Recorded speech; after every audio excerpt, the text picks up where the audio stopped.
Hello, this is Tony Titshall, and welcome to the Day of Awakening. First of all, I want to thank you for even beginning the journey in your own life. In the About the Author on the dust jacket of the book, it says that after 40 years of study and practice of Eastern and Western mysticism, Tony Titshall remains a recovering mortal. How true that is, every moment of every day, and how well I know it is still not easy. So, yes, I want to thank you for all your endeavors, because we are all in the same boat. Every mortal that ever was has been presented with the same confusion, dumbfounded by the same illusion, and presented with the same universal phenomena called this world, about which he has gained little understanding, if any, because trying to account for, resolve, or understand where the water in the mirage came from, one cannot resolve the issue of dichotomy. In other words, one cannot account for something that isn't. And yet what is requires no accounting. It just simply invites acceptance. And so the whole journey of awakening is one of self-surrender. It isn't one of acquisition, but dissolution, as it says in the book. So again, I thank you for your courage and your calling. Because all being in the same boat, if you keep bailing, there's hope for us all. Just as the work that I do, as I keep bailing to know the truth of the limitless freedom that is the reality of individual being, as consciousness, not as material mortal man, but as the reality of true identity, eternal being, as I continue to know that, and as you continue to know that, so do I partake of the fruits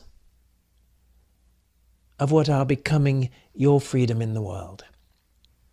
So, do you see, we are all one in this divine endeavor, the greatest challenge, the deepest dilemma, and the highest call for man, which is to awaken. And the day of awakening for man is now. So as you begin to awaken to your opportunity to know the truth of your being, so do you bring light to bear in the lives of all. So, welcome to the journey. There is no doubt I am with you as you are with me, for we are one. How could it be otherwise when in reality there is only that one divine presence that expresses itself as the Son of God in man, and as man, limitless individual being, yet which is all-inclusive of all those who once seemed to be, or perhaps have not yet come into being. In reality, the only one that ever was is here now. And the only one there will ever be is here now. In and as the I that we all are, the truth of your being and mine, my Father and your Father. So hang in there. As my teacher once said to me, you've got it. It doesn't mean it's easy. No one ever said it was. No one who really had begun the journey, or at least had progressed sufficiently far enough to be beyond the apparent knowledge or complacency of the ego.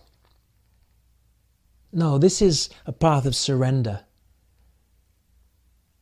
in absolute total faith, trust and hope in things unseen. All of which man, in his acceptance of his calling, has no choice but to allow to happen in and for him, as one here and one there begins to register the call of divinity within their individual awareness. And so we have no choice but to awaken. We cannot stay asleep in the material dream when eternal life is the reality and truth of our being, calling us to know our freedom even whilst yet in the flesh. And as I continue, as you do, to press forward toward the high calling, let us know we are not alone. That everyone that ever was part of the activity of awakening is with us, heart, mind, and soul. All those who have ever been, that still are, enfold, embrace, and include us in their light of knowing the oneness of all being. So it doesn't matter who it was, they never went. And the greatness of their light that may have seemed to exist in the world thousands of years ago has only gone from glory unto glory, making even more pristine the purity and the possibility of individual awakening. So just know, there is none holier than thou. Even as you begin the journey, you are the fullness. The irony of which, of course, is upon arrival, dissolution has had its way, and there remains nothing of the mortal in us to claim the reality of true identity. There is only the acceptance of divinity in which we are invited to rest, to be still, to take no thought, to have no fear, but simply to let there be that light, the light that lighteth everyone that cometh into the world, the light that is the reality and truth of infinitely indivisible, omnipresent being, constituting the truth of your being and mine. So yes, enjoy the journey, revel in the opportunities that its challenges present you with, and rejoice that you are beginning this day to awaken. And it is with such joy that I speak with you, to you now, and say, be still, be not afraid, be at peace, and enjoy your eternal day of awakening.